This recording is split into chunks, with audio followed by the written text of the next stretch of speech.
Grand Rising, everybody. Happy Thursday. Welcome to the Morning Update Show. I am your co-host, Trey Holiday. And all I got to say is I can't believe it is the 14th of January. We made it 2 weeks into the 2021. Omari, what's up, brother? Good morning, Trey Holiday. And man, I don't know if it's a good thing or a bad thing concerning what's happened in the last 2 weeks. But nonetheless, we're still here. It's Thursday. Excited for the show today. We got a few live guests. We got Kevin Schofield from SEC Insight talking about what the city council's doing now. And then, we streamed earlier the state legislature. They took up public hearing on House or Senate Bill 5055 and I think 5134. That's police collective bargaining, and then a bill to be able to raise basically faith and trust in policing here in the state of Washington. So we'll talk a little bit about that. And then we got the dean of the class, Mr. Tony B from Rainier Avenue Radio. He's got a real important event happening tonight, focusing on mental health in our community. He's got council member Zahalai is going to be on there. And then of course, we got the coronavirus numbers and some of everything else. So, and before we get into all of that, got to look right here in the camera and tell everybody thank you. We appreciate your viewership. And this is a great opportunity for you to share the stream. Go ahead and share wherever you're watching this at. Tag a friend. Let people know about the Morning Update Show. Yeah. You guys see, you got another sweatshirt on today. You know it, continuing your shop local campaign. Exactly, Tell us about it. Exactly. Continuing my local sweatshirt week this week. And this day goes out to my brothers at the Mediums Collective. You guys can see their logo right here actually is matching my earrings. You know what I'm saying? I'm trying to be geometrically sound today. But shout out to Mediums Collective. You guys can find them at Mediums Collective on most major platforms. They do have a website, Shop Local. They are local Seattleites, and I'm so proud of them. They do amazing work, and they're actually these sweatshirts are crafted so well. They're very thick. They got satin on the inside of the pocket. So I just got to say that they do their job really well. Shout out to Mediums. This is starting to sound like a commercial, Trey Holiday. We might have to have Nikki Barron send them the advertising kit. This is the way that super well crafted. Well, this is the way that Converge gives back, right? It's like, hey, I'm always wearing something that almost always is local. And I said, let me just start shouting them out because people are always asking me, where did you get this? Where did you get that? Where did you get this? So I thought, you know what a better way to showcase our local vendors right here than to just shout them out as I'm wearing their stuff. I wear it all the time. So, yeah. All right. Well, we'll get into it. I can't wait, man. We went almost our whole life of this show with very little national news because we're very focused on local news here in Seattle and local news in our community. But some stuff, man, we just got to talk about. Yesterday, the president of the United States of America was impeached for a second time. On this vote, the ayes are 232. The nays are 197. The resolution is adopted. Without objection, the motion to reconsider is laid upon the table. It has passed. The gavel has fallen. 232 yes votes for the impeachment of Donald John Trump. Just extraordinary. It has happened twice now to President Trump. Only president in American history to be impeached twice. Yeah, only one to be impeached twice. And right here it is. I was looking for this overlay. 9 of Washington's 10 members of the U.S. House of Representatives, including 2 Republicans, voted to impeach Donald Trump on Wednesday. So 90% of the legislators here in the state of Washington, I believe it was a Republican, Herrera, somebody had changed their initial position. They thought that she would vote against impeachment, but she ended up voting for impeachment. 9 out of 10 in our state. Well, you know what? It's a great day, honestly. I mean, we know it's a few days before inauguration, but I think that there is a precedent that was really set there with regard to, taking swift action against this insurrection that we all witnessed. Again, for him to have these kind of numbers, I mean, the only president to be impeached twice, he's been doing a lot of work during his administration, man. It's been hitting certain folks in various ways. So this right here was something that I guess they felt needed to be done. Yeah, well, and this is also the biggest with, I think, 10 Republicans voting for the impeachment. This is the biggest margin as well of, because before it's usually around party line. People they don't split. And so now it's going to go over to the Senate, and most likely it's going to get taken up when the Senate comes back into session, which is also going to be really different because McConnell won't be the Senate leader. Chuck Schumer is going to be the leader, and then they're like, well, can you impeach him when he's no longer in office? This is peeling the onion, man. You know what I'm saying? It continues. Some of those speeches were real interesting, though, yesterday. On the House floor, some of these things they were saying. I remember one person said, well, if BLM protesters got arrested over the summer, then this wouldn't have happened. Yeah, I mean, it was wild. I mean, there's a lot of people. I know a lot of people who got arrested. A lot of people got arrested. The last time, there's 376 they got arrested. So it isn't like arrests haven't been made and things like that. But anyways, that's the current state of things. And another thing, I guess, a sign of the times is they said that it's more troops now guarding our nation's capital than in Iraq and Afghanistan combined. And we got a clip right here. This is from out of Washington, D.C. But you know who's in here is Shamari Stone. Remember Shamari from Como 4? Yeah, Show Money. He's been out there in Washington, D.C. for quite a few years now. He got this segment that he just did with Shepard Smith at CNBC. Outside the House chamber today, a rare and truly stunning sight. National Guard members sleeping on the marble floors of the Capitol overnight, stationed there to protect the building against any threat. The Senate Historian's Office reports the last time troops slept inside the Capitol was during the riots of 1968, and before that, during World War II. Defense officials say they're boosting security ahead of the inauguration next week, authorizing more than 20,000 National Guard troops to be in and around the district. That's more than the total number of soldiers currently deployed in Iraq and Afghanistan combined. NBC4's Shamari Stone live outside the Capitol now. Shamari, how tight is security there tonight? Have you ever seen anything like it? Shep, I've covered at least 3 inaugurations, and I have never seen anything like this leading up to inauguration, at least a week before. Take a look, for example. I'm 6'2", Shep. Look at this fence right here. This is the unscalable 7-foot fence, and my photographer, Brooks Merriweather, can come down here. I just want to show you, each fence is interlocked right here. There's a bolt, and up at the top, another bolt. And on the other side of the fence, come right over here, you can see these National Guard troops. They are standing here, making sure that no one jumps over this fence. They are working around the clock due to the security out here because of what happened on Wednesday. Let's roll some video. Crews finished the last section of the fence at the U.S. Capitol. National Guard troops are authorized to be armed on the Capitol grounds as of 6 o'clock tonight. Packed buses continue to bring them to the Capitol, and around, as you stated, Shep, around 20,000 are expected here in D.C. to help protect the Capitol, federal buildings, and to support law enforcement with the January 20th inauguration. This comes after the angry mob of insurrectionists stormed the Capitol last Wednesday. Back out here live, you can see these gentlemen are right here on the other side of the unscalable fence. House Speaker Nancy Pelosi says President Trump is a clear and present danger to the nation.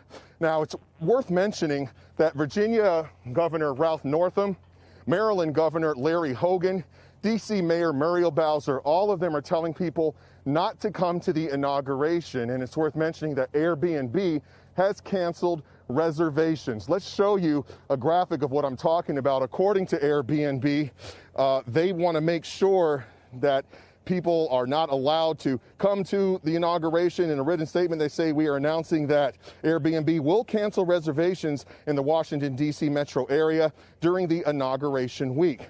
Airbnb wants to ensure that hate group members are not part of its community. Back out here live, Shep, you can see there are National Guard troops here, and they will continue to be here up until the inauguration. There was a full screen. So Airbnb, they've canceled Well, Washington, D.C., it's a wrap. So if you plan to go there and actually just be part of the inauguration and stay at Airbnb, it's a done deal. D.C.'s locked down. Yeah, absolutely. And I love what he said there is that it's the DC metro area. Because honestly, you could be in Virginia, easily get to DC. You could be in Baltimore, easily get there. So it's really important, again, as he just pointed out, that there is seems to be some solidarity amongst the mayors and the leaders of that kind of area, because honestly, it's a small area. Oh, and I remember going to school over there, man. It just a train stop away to go from, Virginia to DC. So it's important that they actually secure the entire area. The DMV is actually what they call it over there, DC, Maryland, and Virginia. And tonight at 7:00 is Clapback Culture with Julia Jesse, who actually lives in Washington, D.C., and Mike Davis. So I know that Julia has some insight as to what's going on out there in Washington, D.C. Next up, though, we're going to bring it super local, going all the way from D.C. We're going to talk about the city council, and then we're going to go and talk about what happened in Olympia. But we have Kevin Schofield back there in the green room. Oh, yeah, please bring out Kevin Schofield. Hey. The magic of TV. There he is. What's up, Kevin? Hey, how you guys doing?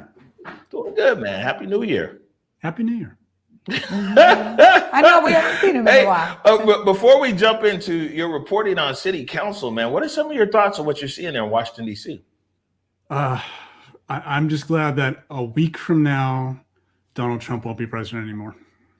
I think there's going to be some, interesting legal arguments made about whether Trump can still be impeached after he's out of the White House. I think there's some good reasons to do it.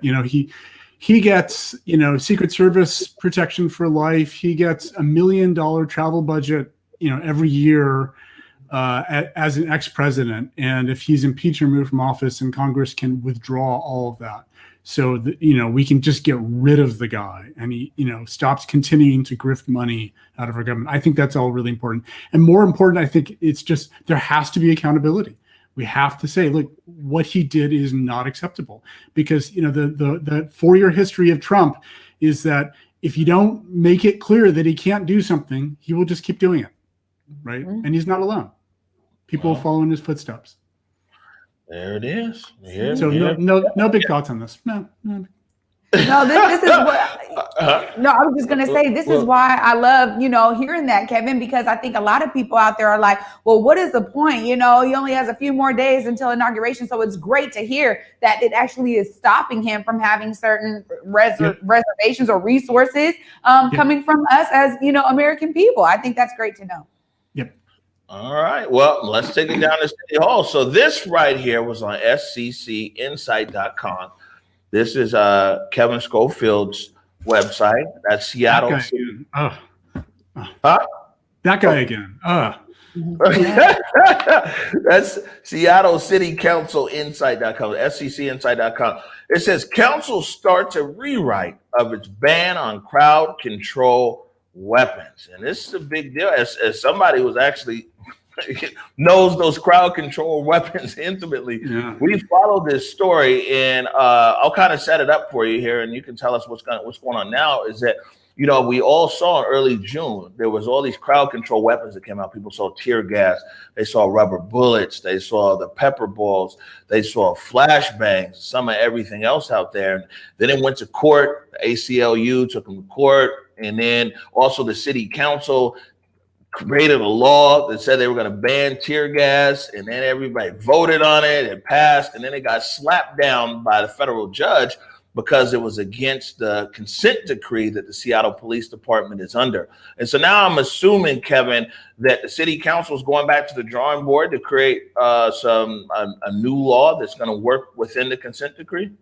That's their hope, right? So when Judge Robart, who oversees the consent decree, last summer struck down the city council's ban, he said it was for two reasons. Number one, there's a process in the consent decree for writing and revising policies like use of force and crowd control, and the city council didn't follow that policy.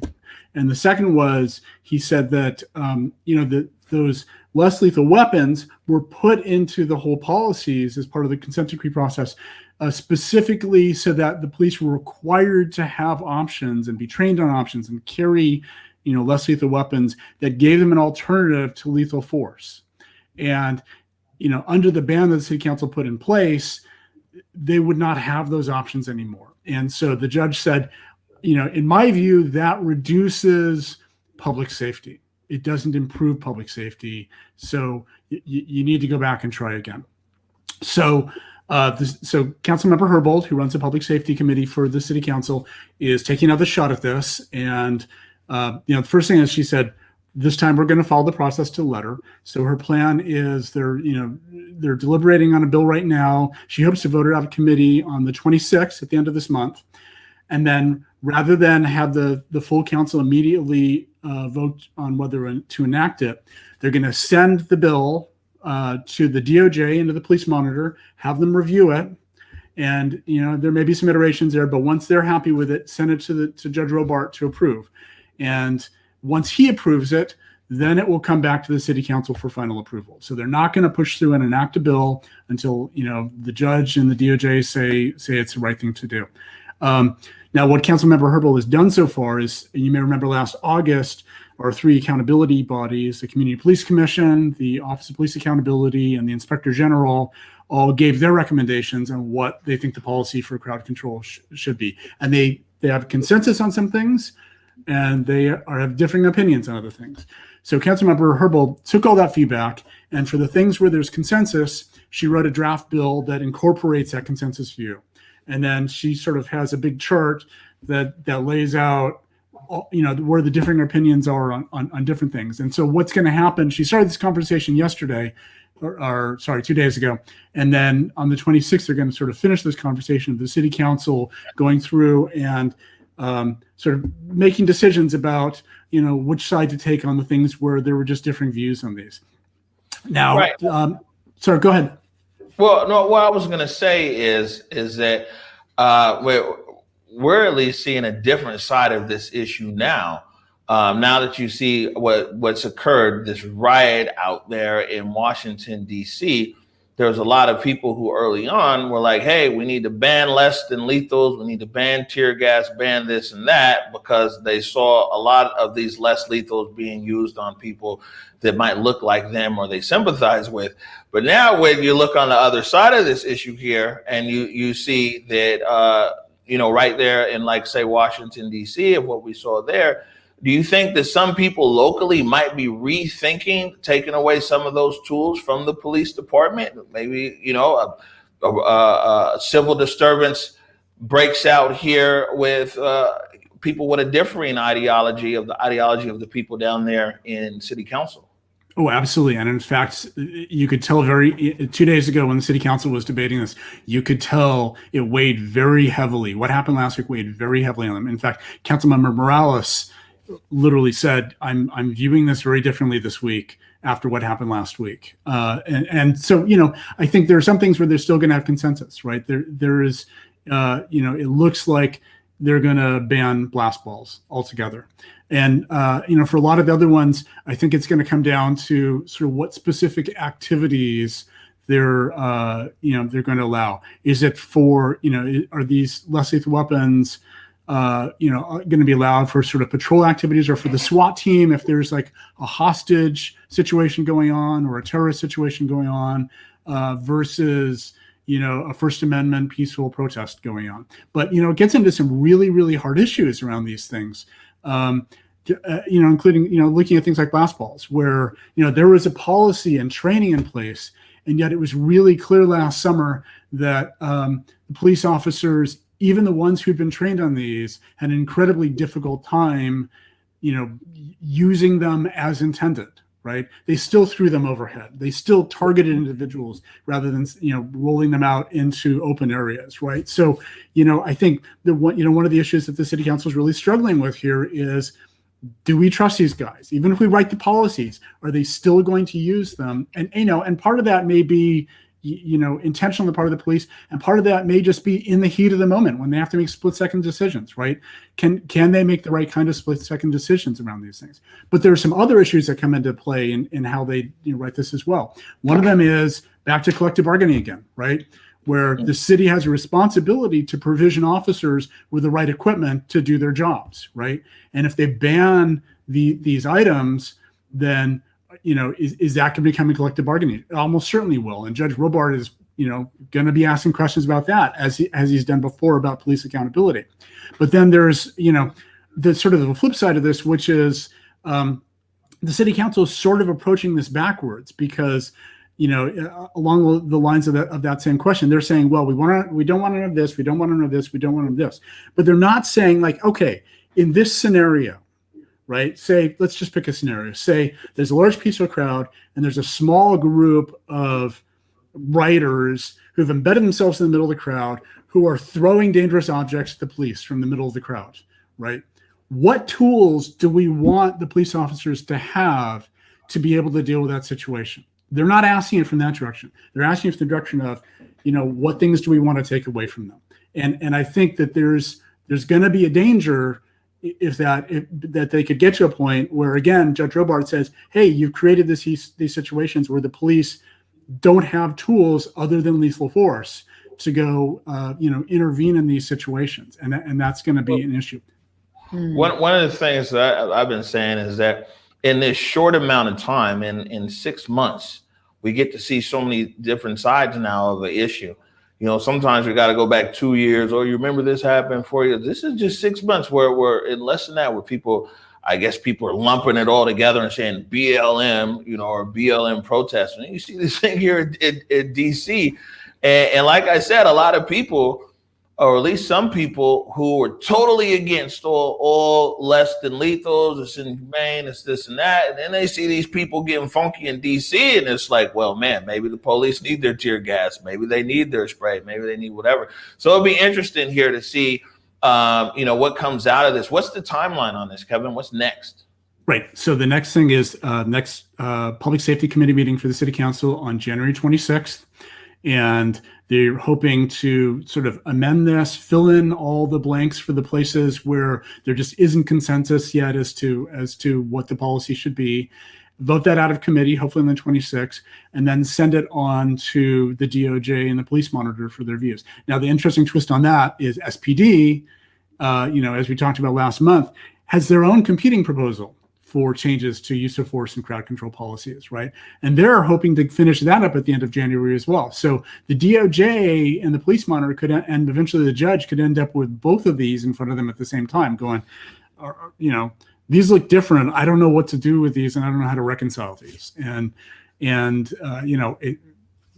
they'll give recommendations back to both, saying, hey, this is, looking at both sides, this is what we think it should be.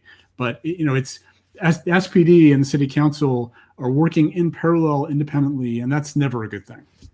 Yeah, that's one of the things that I really want to address here. Something you said with regard to whatever city council actually decides, it does then go back to, will the police actually do it in that way, utilize these non-lethals in the way that they're supposed to be utilized? And I think that you're right with regard to even talking across, city council, talking to SPD, finding a way to actually resolve this together so that it doesn't seem like it's two separate proposals. This is what really gets community members, I think, confused about the process. What are we supposed to do at this point? Is there anything that community can do to help push this along, or maybe allow their voice to be a part of this process, Kevin? Right. And as we talked about previously, SPD's, posted what, on their website, what their proposals are, with a web form up there where people can submit feedback and say, hey, I like this part, I don't like this part, you should change this part. And, we should definitely be all giving our feedback to SPD on that. But there's also, I wrote up the story, and I posted a link to sort of their chart of what the accountability bodies say, their recommendations are this, as well as Councilmember Herbold's draft bill so far, it's a work in progress. There's still a lot of holes in it. It's definitely not a done thing, but this is an opportunity right now for all of us to look at that and send the city council feedback and say, we like this part, we don't like this part, we agree with totally banning blast balls, we, want to make sure that, that the police still have the ability to do something other than use lethal force. So make sure you're giving them some option and not no option coming out of this, or, whatever we think our feedback is on this. Right. And, also one other thing to keep in mind as well, although it's SPD and consent decree, is that one of the things being debated down in the state legislature is tactics on a statewide level for police. And, already Seattle, all different agencies have different tactics. Like right now, chokehold or carotid hold is not legal. And for SPD can't use that, but it doesn't necessarily say for a different police force. So what we might find that what comes out of Olympia, out of the legislature, is that you have a baseline practices across the state. And it'll be interesting to see. I don't know even how that's going to mesh up with this consent decree or not. The story continues to unfold. People can find more information and really follow the Seattle City Council and everything that's going on by visiting sccinsight.com. Thank you so much, Kevin. Thanks, Kevin. Dang, you cut him quick, huh? We didn't even get the I'm sorry, Kevin. man. It's like, Oh, I'm back. See, I didn't really go away. all right, Thank Kevin. you. Thanks, guys. Have a great day. yeah, There we go. That was good. Yeah, that was sure. I was like, whoa. Hey, Anya's on it today. She's not playing no games. Look, she's not playing no game. You see me something. You need to move 1 centimeter right, little left. Yes, ma'am. All right, so people might have saw it this morning on our stream. Senate Bill 5055 concerning law enforcement personnel collective bargaining. And then there was another, I think it was 5134 down in Olympia. And man, they were talking about this collective bargaining changing the contract and arbitration the state arbitration board and regulation and some everything else. And so we saw Mayor Durkin testified at this hearing. We saw Colleen Eckelhawk, Lisa Herbold, the mayor down in Tacoma. Sorry, I'm forgetting her name. Selected down there. And then, so it was quite a, the mayors and people like that, council people, but we also saw people like the FOP, Fraternal Order of Police. They were for it. There are some police organizations that are against it, but, it's got a lot of support to change now how these issues around policing are resolved. A lot of times the chief can't just fire somebody and it's final, you know what I'm saying? Or even if it goes to one arbitration, it goes to another arbitration, everything else. And for different reasons, there's support. One is just accountability. One of the police organizations said that they want a statewide database so they can actually track. It's hard even for them to be able to track information from different agencies or who's in arbitration about something. Sometimes this stuff is quiet and it's sealed and some everything else. And then the second bill was ways to enhance transparency, to build trust and faith in law enforcement in the state of Washington. And some of the other things we'll be discussing, like we talked about, is tactics, decertification. So it's real serious down in Olympia. And the one thing that we can see what's occurred down in Olympia is this isn't just a rush through on, by politicians and groups down there. It wasn't people got loud on Twitter and they're like, let's make this, put this on the agenda. These groups have actually been working on these things now for a very long time. And now it's kind of reaching the finish line down there in the Capitol. Well, it's really important because I think that, there's been a lot of folks in the community who have been pressing for this. And I think that this is our state really listening to a lot of that voice, really coming from community and then taking it up through the chains to really see some actual transformative change with regard to how police integrate and interact with the community at large, especially now with regard to these groups, these gatherings, protests, folks getting out using their First Amendment right to speak on issues that they are concerned about and how they deal with crowd control. I think the protest movement really showed us how Seattle police actually dealt with it. But I think it's important to take these issues statewide and understand how we can have statewide measures that are about this transformative change. Well, especially on the issue of policing, what a lot of people really want is also this state register and being able to track, okay, well, if this was an officer,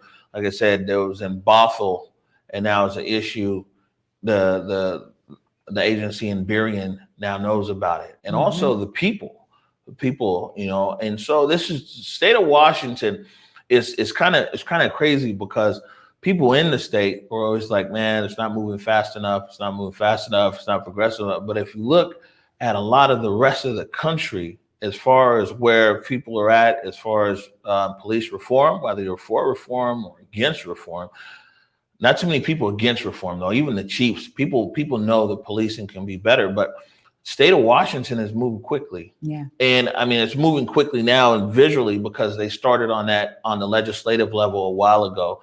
And of course, we see here in the city of Seattle, the city council, they just, they moved a lot of stuff through there. Hey, we're going to go to break one. We're going to take a quick break right now. We're waiting for Tony B, but we got something important to talk about. I don't know if he'll be able to pop in on or not, but we want to definitely talk about his mental health event going on at Rainier Avenue Radio tonight. We're going to take a quick break. We'll be right back. You're watching the Morning Update Show. My parents coming over here as refugees meant that they didn't really have anything when they came to America. Having reliable healthcare and having a reliable doctor was really important. Cộng đồng của tôi, trạm y tế của tôi. 我的社区，我的诊所。Mi comunidad, mi clínica. بلشدة هي بقارها. My community, my clinic.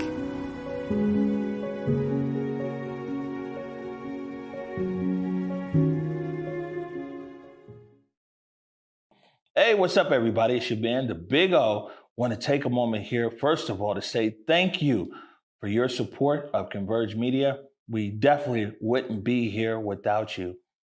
Secondly, I want to thank everybody who is a supporter of Converge Media on Patreon. We definitely appreciate your support. And for those of you might not know, I'll let you know, we operate 100% off of donations. Some donations big, most donations small, but we love all donations all the same. If you haven't done so yet, I want to encourage you to go on our website to whereweconverge.com/donate and subscribe. You click on the Patreon link and you can subscribe for as little as $5 a month. There's higher tiers beyond that as well. And just know that your subscription literally keeps us on the air. Once again, I want to thank you for all your support. All right, welcome back to the Morning Update Show. Man, you talk about by the hair of a chinny chin chin. It looks like Tony B might have just made it. We was just like, oh man, where's Tony? We're gonna play the video anyway because that's our guy. But there's Tony B right there. Oh yeah, please bring Tony B into the studio. Hey, what's happening, Omari? There he is, the dean of the class, ladies and gentlemen, Mr. Tony B. Hey, please put me in the wide. I gotta say hi to my guy, Tony B. Welcome to Converge. I'm so glad that I don't know, they don't see me, but that's okay. Welcome. Well, thank you. Before we get started, Trey, let me say hello to you and Happy New Year to the both of you. Just continue the amazing, wonderful work that you're doing on Converge. I can't see you, Trey. What's up? We're waiting for the I'm sorry, I don't have that capability. Hi. Welcome, Tony B. I'm excited to hear about the event tonight, and it's great that you guys are doing something around mental health. Well, I've got something though. So set this up. Tony B's here, so we got to have our act together. So I'll set something up here. It's just a minute long. We'll play this, and we're gonna let Tony hop in on the other side of it and do all the additional explaining. And why this dude got the best voice in radio? This is Rainier Avenue Radio, broadcasting a mental health town hall meeting. Thursday, January 14th, 6 p.m. to 7:30 p.m. King County Council member Gamai Zahilai and the National Alliance on Mental Illness present a mental health town hall meeting. Panelists discuss the racial, historical, and generational trauma combined with the effects of these tumultuous times on the mental health of Blacks. Tune in Thursday, January 14th from 6 p.m. to 7:30 for a mental health town hall meeting. You deserve to be heard and understood. Listen on Rainier Avenue Radio or watch on Facebook, YouTube, or Twitter. Let's come together, support each other, and let our voices be heard. Thursday, January 14th, 6 to 7:30 p.m. A mental health town hall live. Thursday, January 14th, 6 p.m. on RainierAvenueRadio.world. Hey. Tony B. Okay, so tell us, man. I mean, I think we all know why it's important, but I think it's important for our viewers to know, especially right now. Man, why did you decide to put this mental health event together? What was the catalyst for that? Well, first, I didn't put it together. It was the National Alliance of Mental Illness and King County Council member Gramai Zahilai, who contacted me about it a few weeks ago, and I said, "Hey, this is a great idea. It's really needed. This is something that we would love to be involved in, that we have to be involved in."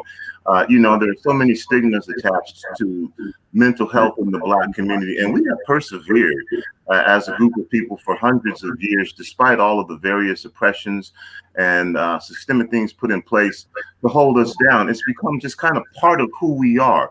But that doesn't mean that it's not impactful and that we still don't need to openly discuss and share how we're feeling during these times. And then you add on, of course, a global pandemic, and then you add on, again, the systemic oppression that's been taking place. And then what happened on Wednesday. And it's funny, Omari and Trey, after it happened, and I'm sure you said the same thing. I said, it's going to take them about, give them an hour or two before they start blaming this on Black people. And sure enough, that became the topic of conversation. Unverified things that were put out about, the summer and again, just unverified. But what does that do to our mental health? When this is an additional burden that we have to carry along with everything else. So hopefully, tonight there will definitely be some folks, professionals, to discuss these issues. And then the other thing about it is, when you're looking for answers to your mental health, you also want to talk to somebody who's professional, who has an understanding of what it means to be Black. And so in a nutshell, that's why these conversations are critical. The most important piece of it, I believe, is for people to call in and comment and share what they're feeling right now, share what they're doing. Even for the both of you, what has this done to your mental health? The community responsibility that you have taken on and that you are engaged in, and making sure that you provide information consistently to people. This taxes us, and we have nowhere to go, no repercussion, and for it happening to us. And so at the very least, we're going to try to get together and discuss it and open up the potential of people saying, okay, you know what, I don't have to be, in particular for our Black women, we don't have to be super women. We're human. We're dealing with a lot. And it's okay to say, hey, this is a lot. And for our Black men who are under the pressure that we've always been under, and on top of that, still feeling those same level of responsibilities that traditionally Black men have to fill specific roles, it's okay. Right now with this pressure, and let's share this. Let's talk about it. Let's open up and talk about how we're feeling. That word, feelings. Yeah, I just want to say, Tony, you're absolutely right here with regard to, having people that are professionals that look like us, because honestly, they bring that perspective into their work when you're talking about mental health. So how were you able to bring so many great folks together for this, you and the association? I think this is very important, and it's very timely, Tony. Absolutely. Well, for one thing, there's been the safety net that people found out was not a safety net is completely gone. And in particular for Black people, our infrastructure, where do we find our information? And so through Rainier Avenue Radio and our, attempt to connect people statewide, I've been working with people in Vancouver, Washington, in Yakima County, in Spokane Valley, and you name it, in Kitsap, in Edmonds, because we're all suffering from the same thing, but because we're not connected, thank goodness for entities like Rainier Avenue Radio and Converge. Otherwise, we'd still be relying heavily, and nothing against mainstream media. They're doing what they do, but that we have some sort of connection to the fact that we are all enduring similar stresses during this time. And so it's just been a matter of getting together with a number of different people, sharing ideas, sharing commentary. Those who are working on behalf of, in particular, what they call BIPOC communities. You know, I don't really get all these new acronyms and statements, but I guess they're valuable if that makes people understand that Black people are suffering along with other people of color. And trying to make sure that we use these mechanisms to get the word out, for one, so that we know we're not alone in dealing with this. Now, the other part of that is then what are we going to do about it? How do we do about it? Part of it is going to be saying, okay, when and how can we rely on these infrastructures that are supposed to be in place? We're not the indigenous community. We don't have sovereignty. So we have no control over our destiny. And if our government is not going to help us with that, then we just have to make sure that we share information with each other and fend for ourselves.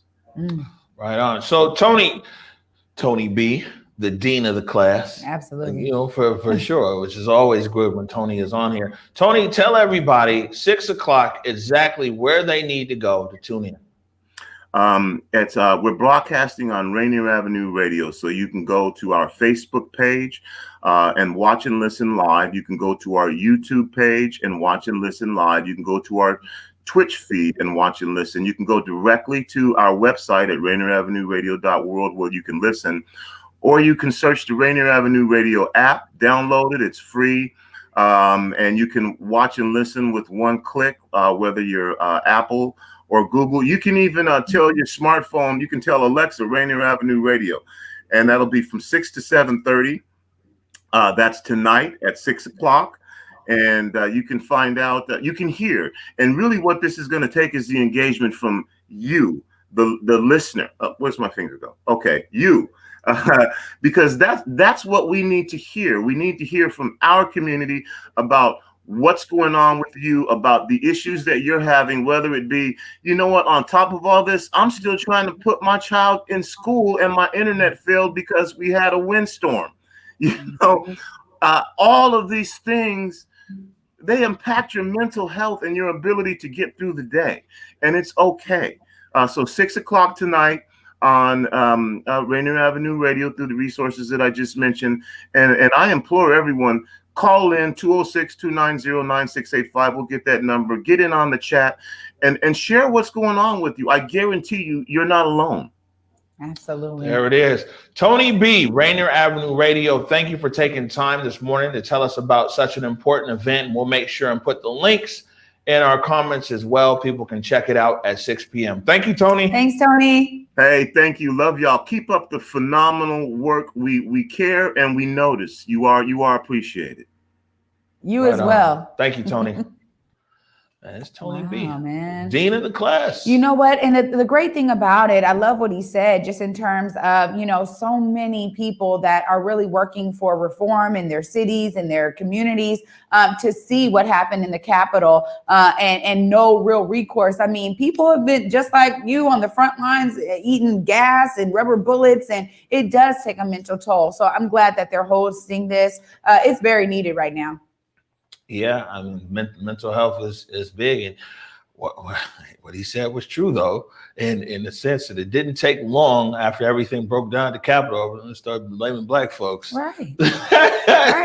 It's like, well, you know, so I'm glad we can laugh it off, but we know people out there that takes a toll, because again, you know, when you're just fighting for what you know, for equity, for, you know, for folks to recognize that you matter, for, you know, for your government to actually acknowledge that the fact that this country was built on the backs of slavery and all of these things, it's not happened. So I love that he said that, because you're absolutely right. That took a mental toll on me personally, to be like, we're out here just trying to press for some equity, and here we are getting now demonized while these people are completely, you know, doing a coup on the Capitol, and they want to sit here and compare us.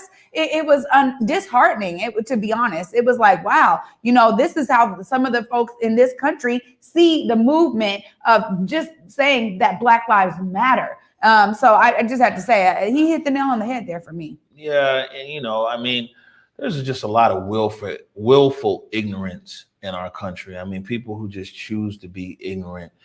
And if people don't know by now that the phrase Black Lives Matter, which is bringing awareness to the value of Black lives, and Black Lives Matter, a political organization, two different things. And, you know, it's real interesting. I said Seattle protests, especially early on, we got those big numbers, tens of thousands of people. Those was the same people that, like, you know, that was the doctor in the hospital that was over there, and the nurses and first responders, and, you know what I'm saying, your IT professional and all these kind of things. But when we run with these polarizing narratives, it's like BLM protesters were this and that. I mean, and also there's a lot of polarizing narratives over there on the right as well when people look at it. But it's just people are just ignorant, and I think that's probably one of the most unfortunate things about where we're at in the country right now is this willful ignorance. Yeah. It's willful. It's just so much easier to label somebody because of their color or their political ideology and just stereotype them altogether. And, you know, unfortunately, that's what we see happening in our country right now. And, you know, by the looks of things, unfortunately, this divide doesn't look to be getting any closer. And also, I think what we're going to see, and not to get too far off topic, I know we're getting close to the top of the hour, what we're going to see is you're going to see that, like, I guess you could just call it Donald Trump's party, because, you know, the traditional GOP, the Republicans, the people of old, the people know, they're all kind of peeling away. Mm-hmm. And, you know, and they're leaving Trump out there in a lurch. Trump finna take all of his people. And so it's going to be interesting. That rift that they talk about, this healing or whatever, it's just growing. So I'm not smart enough to know what the answers are. All we could do is, like I said, try to continue to err on the side of humanity. We're going to take a quick break right now. It's Throwback Thursday. We're going to take a look at a video from the Black Heritage Society all the way from 2008. So what was that? It was 13 years ago now. You're watching the Morning Update Show. Hey, what's up, everybody? It's your man, the Big O. Want to take a moment here, first of all, to say thank you for your support of Converge Media. We definitely wouldn't be here without you. Secondly, I want to thank everybody who is a supporter of Converge Media on Patreon. We definitely appreciate your support. And for those of you might not know, I'll let you know, we operate 100% off of donations. Some donations big, most donations small, but we love all donations all the same. If you haven't done so yet, I want to encourage you to go on our website to whereweconverge.com/donate and subscribe. You click on the Patreon link and you can subscribe for as little as $5 a month. There's higher tiers beyond that as well. And just know that your subscription literally keeps us on the air. Once again, I want to thank you for all your support.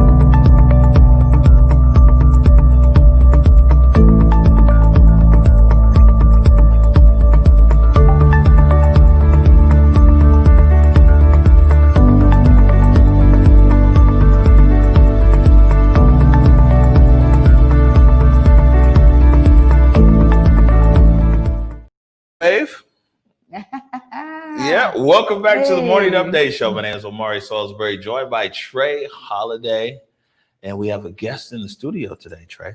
Oh, we do. Yeah, it's an exciting day here at the studio. And we talk about this all the time. And if you could bring me right here, Oya, on the straightforward camera. I talk about this all the time. We say that Converge Media, man, we got time for our community, and we definitely busy. We stretch thin and some of everything else over here, 100%. But we always want to make time for people in our community, especially young people who want to see things and learn things what we got going on. Today, we got a guest in the studio today. If we can go to, this is our Maya Cam. What's up, Maya? Hey. Maya's a junior at Franklin High School. lot of people might know Maya Mama, Kimmy Kim. Watching the morning show. Maya is shadowing us today here on the Morning Update show. Just want to say hi. We're going to put the camera away now so we won't embarrass you.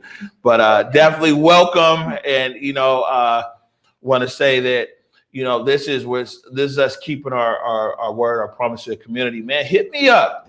I know sometimes I'm slow on the emails. Also send it to info@whereweconverge. We're really about trying to empower our young people here, show them what we're doing. They might be interested, they might not, but if they're not interested, then they know I'm not interested in that. They might be like, man, how can I do, come even more. So want to keep our commitment there. It's Throwback Thursday. Yes. We got a few things here. I don't know if I'm going to get to Nikki got a poop video too. I don't know if people saw whatchamacallit last night, but I thought that I would put this up, and I ain't getting no photo for you for Thursday. I don't want people to think I'm just hogging it, but Throwback Thursday. So today, 5 years ago today, I was in Beijing, China, negotiating a TV deal for satellite TV providers across Africa. And I say, trust the process. That was a post, Facebook memories. 5 years ago today, I was in Beijing. You see, I was in my Seahawks stuff then. In Beijing, China, I was over there at Tiananmen Square and all these other things, negotiating satellite TV deals for across the continent. I put in there, trust the process. Yeah. It's literally almost what I was telling Maya today. And I love it because Maya's like, look, I'm just going to wave one time. I want to be behind the camera, not in front of the camera. We got you. But it really is very true. As you continue on, once you really find that purpose, why you're here, why your life force is here. Omari knew he was going to do media. So he just continued on. I knew I was going to be doing exactly what I'm doing today in community and really bridging the gap between community and media. It's important that you do trust that process. Great Throwback Thursday. Yeah, no. And let me see what else. What time is it back there? Oh, something on camera. I think that we might, so basically there's this video. I think we'll move it to tomorrow. It's really kind of interesting, kind of funny. But University of Washington, they're testing sewage. They're testing poo for COVID. And they've got a whole team that goes and they do the actually we got a few minutes. Let me play this and then we're gonna end it with our other one. And before we took that quick break there, you're gonna tell us more about it, but it turns out people are testing sewage to try to get a better understanding of the COVID spread. So, as Reverend Walden says, you shouldn't leave people in an affected state. So I wanted to highlight a positive story that I found, and I had to dig pretty deep to get it. But yes, the University of Washington has begun a program to test our wastewater to detect COVID-19. And they actually made a really great explainer video. So I'll play that for you guys here because I think we'll let the scientists tell you a little more about it. All right. As you know, there's a big coronavirus pandemic. And one of the big things that kind of limits how we can address the virus is who has the virus. When someone has coronavirus, some of the virus is shed in their feces. So what we're trying to do is kind of use wastewater to quantify how many people in a community have coronavirus. So what we're doing up here at the manhole is we're sampling probably between 20 and 50 houses just up the hill here. As the outbreak was kind of ramping up in the Greek system, we thought this would be a really good spot just to see if we could detect COVID or see a trend as COVID changes in this area. And so we're collecting kind of downstream from those houses the wastewater and hoping that we can kind of monitor one of the biggest outbreaks in at least the city of Seattle. This pump station collects wastewater from the University Village as well as just north of here. And so right now we have an auto sampler set up, so we're able to collect samples 7 days a week, 24 hours a day. And then we take that back to the lab and look for coronavirus.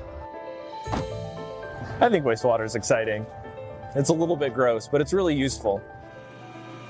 Most of the solids you see are just toilet paper. Really what we want is the feces to be able to get the coronavirus, but they dissolve pretty quickly. This is the raw wastewater sample, and I just mix it up to, you can see there's like a little bit of suspended or like settled solids there. let's see, so this was run on the 3rd. So basically every red box means the sample is negative, and the green boxes mean the sample tested positive for coronavirus. Geosampling can allow us to check in individual neighborhoods where's the fire burning. So it is kind of a smoke detector to show where is an upgoing trend and where are things actually okay. That is a lot cheaper than testing all these individuals in these different areas, and allows us to monitor with just one sample all these different communities to see where is an upward trend, where is a downward trend.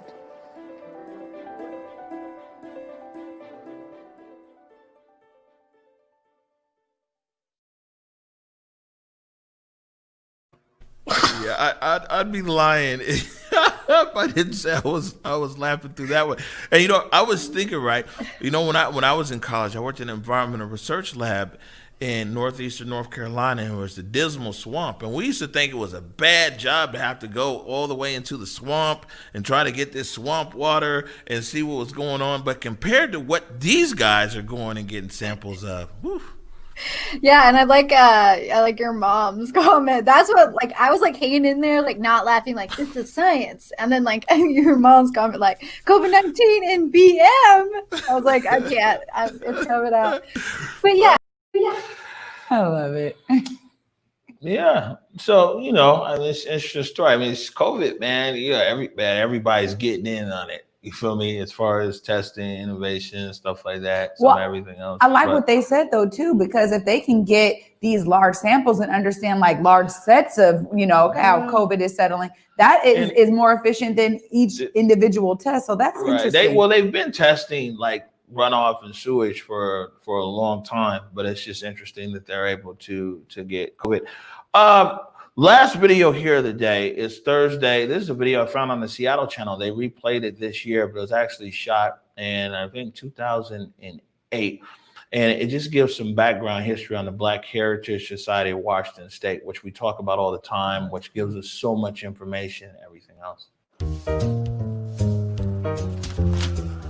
I love it here, and I think when I call up and I say, this is Jackie, everybody seems to know who Jackie is, and I appreciate that. And this beautiful Bible. Jackie is Jackie Lawson. Here is the Museum of History and Industry, where Jackie is helping make sure that Seattle's African-American past has a future, too. Maybe they are longshoremen or something. This 79-year-old native Seattleite, grandmother, and historian is chair of the Collections Committee of the Black Heritage Society of Washington State. With help from a team of dedicated volunteers, she's responsible for taking care of the Society's priceless collection of local history. Did you list this?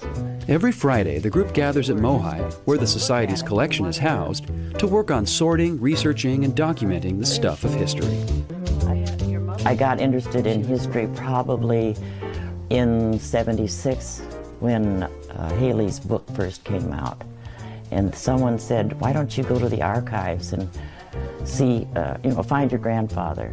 It never dawned on me, but I did go out to the archives, found Grandpa as a 6-month-old baby, and that was it.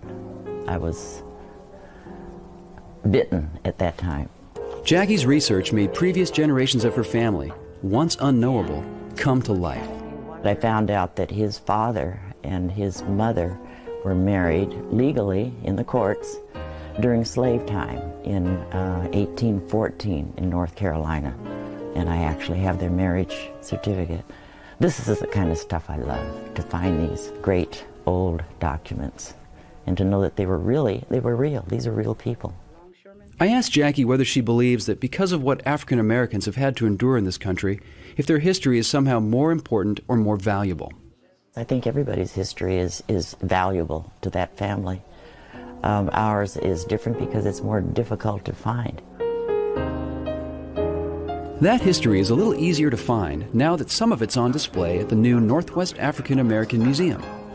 The majority of the collection remains at Mohi. Our collection, as you can see, expands all the way from photographs and small ephemera and little artifacts to something as large as this. This is a game table that was donated by the wife of the nephew of Russell Noodles Smith. They came from the Black and Tan nightclub, which was very popular in Seattle. It was right off of Jackson on 12th Avenue. Jackie's passion for preserving history is more than simple nostalgia. We all need to know from where we came, so that we'll know what mistakes were made by our families, the good things that we did. There are so many of us that really don't know the great things that our families did. And she has faith that the Black Heritage Society will preserve that priceless history for everyone. She's even donated her own family photos to the collection. I have faith in the Black Heritage Society even when I'm no longer working here. I know that it's going to be taken care of. So I know that they're safe. So here's my family. All right. Black Heritage Society, Washington State. They give us so much information. Yeah, absolutely. Shout out to Stephanie Johnson Tolliver, one of our main connects over there. It's great to see some of the history there from 2008. So thank you again for playing that. Oh, I got one more thing here. This is big, and I see Leon in there, Ruby in there. We got a lot of clapback culture got a following. They people like clapback. They people show up. They show up. We got a special episode tonight, 7 p.m. Clapback culture. Mike Davis from the South Seattle Emerald, Julia Jesse, Converge Media. You can imagine all the stuff they clapping the back about this week: the impeachment, Stop the Steal rally, the troops in the Capitol, Black legislators, some of everything. 7 o'clock tonight. You don't want to miss this episode of Clapback Culture, and that's actually our fastest growing show. Amazing. Our whole platform is Clapback Culture. Any last words before we get out of here, Trey Holiday? You know what? This week, you guys know I'm promoting local, so I will say shop at Mediums Collective if you can. They will be having an event this Saturday at Pratt Park from 11 a.m. to 4 p.m. Lots of vendors will be there, so if you guys are looking for a way to shop local, bring your mask, socially distant, come on out and shop local on Saturday at 11 to 4 at Pratt Park. Right. And I would say, again, tune in tonight, 7 p.m. Also want to thank all of our supporters out there. We wouldn't be on air without you. So really appreciate it. Until tomorrow at 11 a.m. Peace. Lift every voice and sing till earth in heaven ring with the harmonies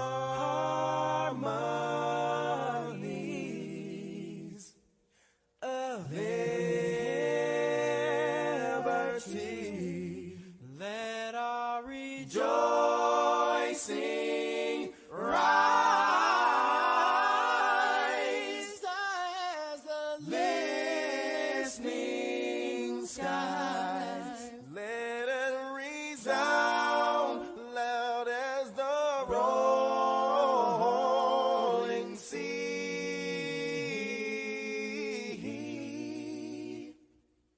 Sing a song full of the faith that the dark past has taught us. Sing a song full of the hope that the present has brought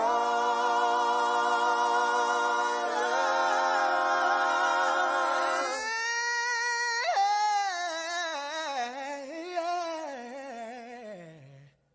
Facing the rise.